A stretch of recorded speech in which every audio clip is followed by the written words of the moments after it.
Sudah semangat untuk memulai pembelajaran? Oke, tetapi sebelum pembelajaran dimulai, mari kita bersama-sama membaca basmalah terlebih dahulu. Bismillahirrahmanirrahim. Baik, untuk hari ini kita akan belajar mengenai pembelajaran fikih yang berjudul Sholat Fardu. Tahukah kalian apa hukumnya sholat? Apakah sholat diwajibkan untuk anak-anak? Apakah kalian sudah melaksanakan sholat 5 waktu di rumah? Nah, untuk mengetahui lebih lanjut, yuk kita bersama-sama simak ke pembahasan selanjutnya.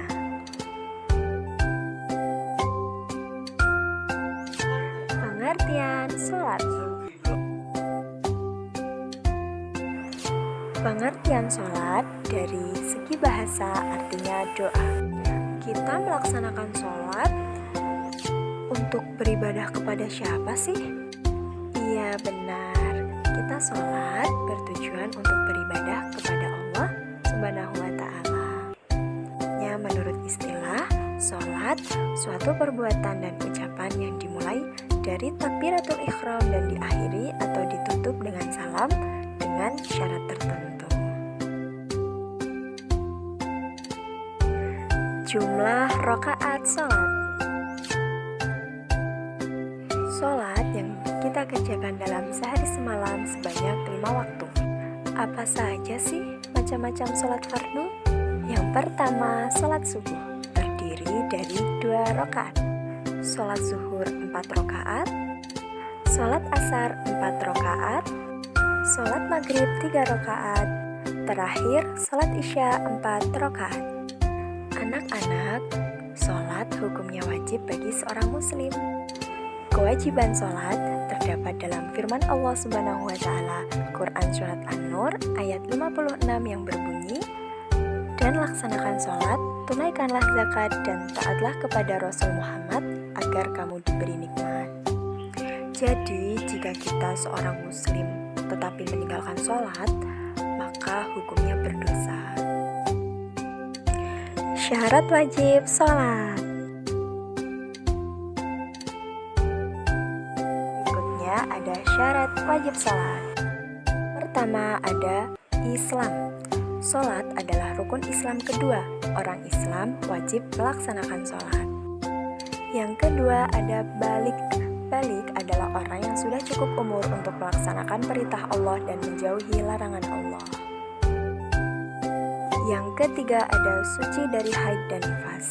Haid adalah darah yang keluar dari seorang wanita. Haid adalah tanda wanita sudah balik. Adapun nifas adalah darah yang keluar dari wanita setelah melahirkan. Yang keempat, berakal. Sholat fardu wajib dilaksanakan bagi umat muslim yang berakal. Jika tidak berakal, ia tidak wajib sholat, termasuk orang yang sudah gila. Nah, orang yang gila tidak wajib sholat karena ia telah hilang akal. Yang terakhir ada terjaga, artinya orang yang tidak tidur. Orang yang terjaga wajib melaksanakan sholat fardu jika sudah memasuki waktu sholat. Syarat sah sholat. Berikutnya ada syarat sah sholat. Yang pertama ada suci dari hadas besar dan hadas kecil. Jika kita akan menghadap Allah, kita harus suci.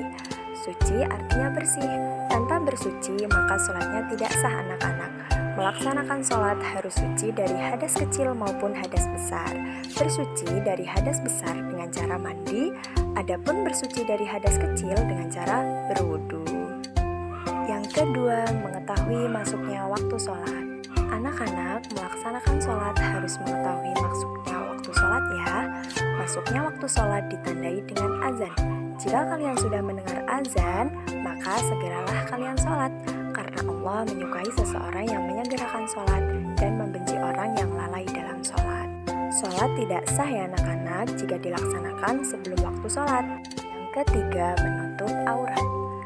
Ketika sholat harus menutup aurat ya. Menutup aurat wajib bagi laki-laki dan perempuan. Menutup aurat menggunakan pakaian sholat. Nah, Untuk perempuan menggunakan mukena, adapun untuk laki-laki menggunakan peci, baju koko, dan sarung. Untuk yang terakhir, menghadap kiblat. Kiblat adalah arah ketika melaksanakan sholat. Kiblat umat muslim berada di Ka'bah. Ka'bah terletak di Mekah anak-anak. Rukun-rukun sholat.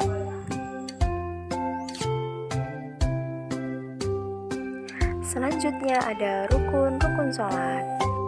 Yang pertama ada niat, takbiratul ikhram, membaca surah Al-Fatihah, membaca surah-surah pendek, ruku, iktidal, sujud. Selanjutnya duduk di antara dua sujud. Selanjutnya ada duduk tasyahud awal dan akhir, membaca sholawat, dan mengucapkan salam. Selanjutnya tertib dan dilaksanakan berdiri bagi yang mampu. Tata cara sholat.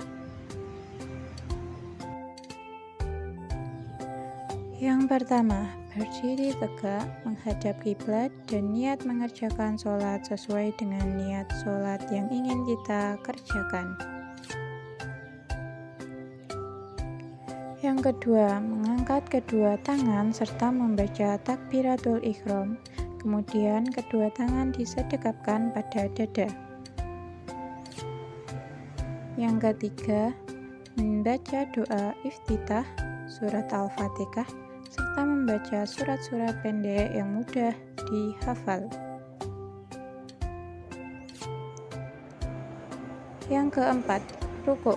Badan membungkuk, kedua tangan memegang lutut dan ditekankan antara punggung dan kepala agar rata.